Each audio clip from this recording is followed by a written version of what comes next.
Did you know? Urban legends, did unicorns ever exist? Unicorns are such pure, beautiful, and mysterious creatures.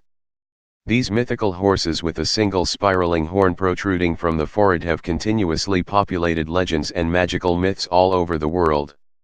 Everything has been said about them. Somebody says there's a strange healing power enclosed in the horn, others say they can actually fly without having wings. Everybody says they're immortal. When the cultural beliefs about the magical creature were exploding, a unicorn horn was literally worth 10 times its weight in gold. Pharmacies in London sold powdered unicorn horn as late as 1741. But despite being very well known, nobody has actually seen a living one grazing on the neighbor's lawn. These magical horses have been discussed in religious texts, travel observations, and even ancient academic papers. But the real question is, did unicorns, at one point in time, actually exist? And if they didn't, where did the legend come from? The first ever known depiction of a unicorn is said to be found in the ancient Lascaux caves in France, but this should be classified as a misconception. These drawings date back to 15,000 BCE. Lots of researchers were surprised to see an animal with only one horn, claiming the discovery of an ancient unicorn. Until they realized that the so-called unicorn had two horns, drawn confusingly close together. More likely, the drawing depicts some sort of bull or antelope. The first written description of a unicorn in Western literature comes from the Greek physician and historian Ctesias in the 4th century BCE.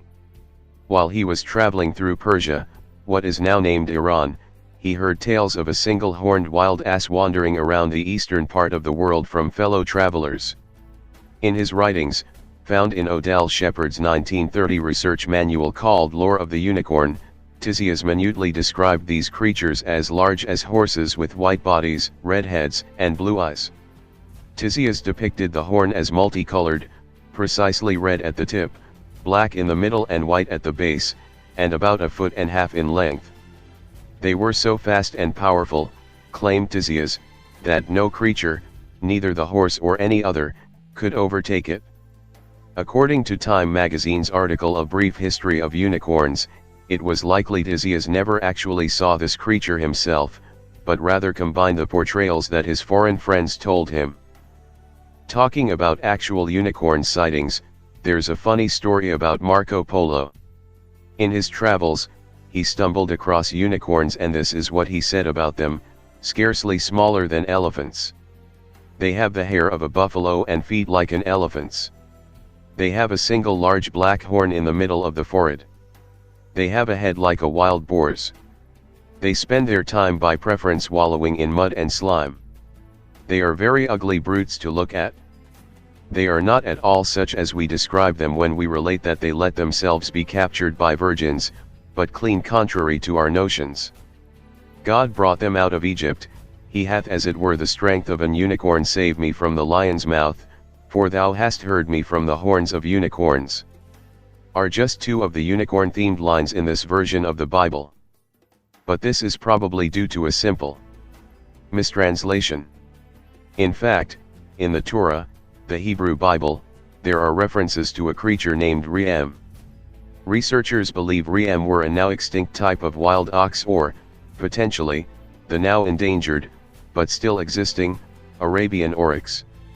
The book doesn't specifically talk about one single horn, but translators were more familiar with Mesopotamian depictions of these animals, drawn as profiles in which only one horn is visible. So, when the Old Testament was translated to Greek, these creatures took on the word monokouros, meaning one-horned. Then, in the Latin Bible, this became unicornos and then unicorn into the modern English translation. And no, let's talk about narwhals, unicorns' cousins. Some of the most die-hard unicorn believers think the narwhal is the missing link that can lead to the ancient existence of their beloved creatures. But there's so little in common between unicorns and narwhals. The narwhal is a member of the whale/porpoise family and owns a single horn, that is actually a tooth, located in the middle of the forehead. This tooth is used during mating and to create holes in the ice of the cold waters of the Canadian Arctic and Greenland they often live in. These unicorn supporters speculate that unicorns, being threatened on land by hunters and those wishing to do them harm, took the sea and evolved into the narwhal. However, without a minimal connection with the horse morphology and DNA, this kind of evolution is extremely improbable. In fact, narwhals are actually much closer to beluga whales, dolphins, and porpoises than horses in terms of DNA. However, the legend that unicorn horns could counteract poison and purify water destroyed narwhal populations, as the single tooth of the whales was sold as a popular counterfeit. The throne chair of Denmark was also made of narwhal horns. All of this evidence seems to point to that unicorns, unfortunately for us, never actually existed. More likely, the unicorn could be seen as a mixture of all the real animals we've seen so far. But don't be sad, cause I have wonderful news for you. If you still think the unicorn is real, like I do, there is a place for you, Lake Superior State University in Sault Ste. Marie, Michigan. In 1971, the college created a group dedicated to the staking out and hunting of these mythical creatures called the Unicorn Hunters. Though the group disbanded in 1987, you can still have a unicorn questing license on the university's website.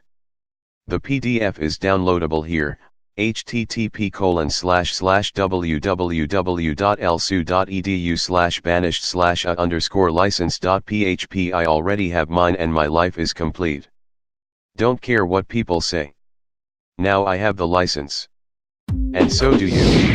If you like this video, please click the bell icon and subscribe.